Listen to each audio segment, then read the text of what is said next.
नमस्कार, उज्ज्वलाच किचनमध्ये तुमचं मनापासून स्वागत आहे। तर आज मी बनवले आहेत श्रीकृष्ण जन्माष्टमी विशेष सुदामा लाडू किंवा याला गोविंद लाडू सुद्धा म्हणतात। तर चवीला हे लाडू एकदम खुसखुशीत असे बनवून तयार होतात। त्याचबरोबर 1 ते 1.5 महिना हे लाडू टिकतात। तुम्ही हे लाडू नैवेद्यासाठी बनवू शकता किंवा मुलांना मधल्या वेळेमध्ये खाण्यासाठी सुद्धा बनवू शकता। तर मग व्हिडिओला सुरुवात करूयात। त्या अगोदर तुम्ही जर चॅनलला आतापर्यंत सबस्क्राइब केलं नसेल तर जरूर सबस्क्राइब करा। त्याचबरोबर व्हिडिओला लाईक नक्की करा। तर सुरुवातीला इथे मी गॅसवर एक कढई ठेवलेली आहे। कढई चांगली गरम झाली की त्यामध्ये 1 वाटी जाड पोहे किंवा जे आपण कांदे पोहे बनवण्यासाठी जे पोहे वापरतो तेच पोहे इथे मी घेतले आहेत। सगळं प्रमाण जे आहे ते आपण याच वाटीने मोजून घेणार आहोत। तर आता मध्यम आचेवर पोहे चांगले खरपूस भाजून घ्यायचे आहेत। हलकासा रंग बदलेपर्यंत पोहे आपण भाजून घेणार आहोत। फक्त यातला ओलावा कमी होईपर्यंत पोहे इथे मी भाजून घेतलेले आहेत। तर साधारणतः 2 ते 3 मिनिटं पोहे चांगले सोनेरी रंगावर भाजून झाले आहेत। आता हे भाजलेले पोहे एका ताटामध्ये काढून थंड करून घेऊयात। त्यानंतर सारख्याच वाटीने म्हणजेच ज्या वाटीने आपण पोहे मोजून घेतले होते त्याच वाटीने अर्धी वाटी शेंगदाणे घेतले आहेत। तर शेंगदाणे सुद्धा मध्यम आचेवर चांगले कुरकुरीत होईपर्यंत भाजून घेणार आहोत। चांगलं 2-3 मिनिटं शेंगदाणे इथे मी भाजून घेतले आहेत। असं छान भाजून घेतल्याने लाडू टिकायला मदत होते आणि चवीला सुद्धा हे लाडू छान लागतात। आता हे शेंगदाणे पोह्यांच्या ताटामध्येच काढून थंड होण्यासाठी ठेवले आहेत।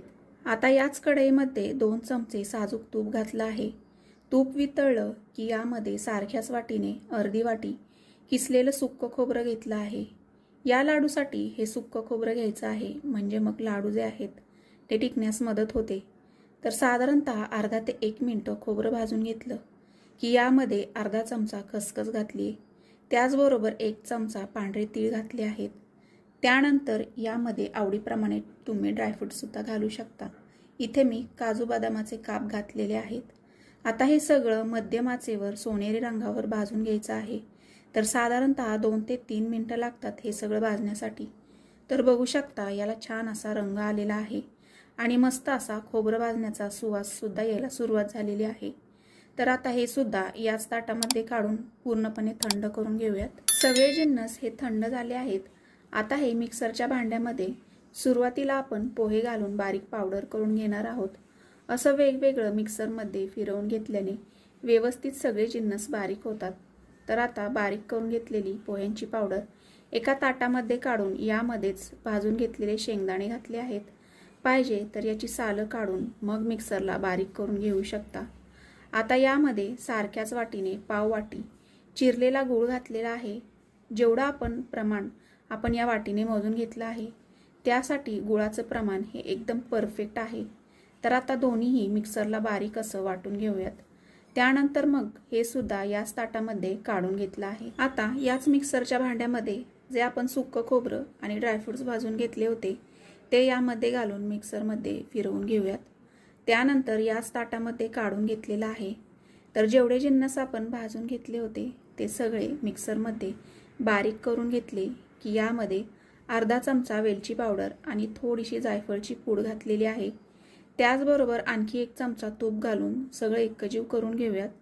तर गुळामुळे सुक्या खोबऱ्यामुळे याला छान असा ओलावा येतो, त्यामुळे याच्या थोड्याशा गाठी होतात।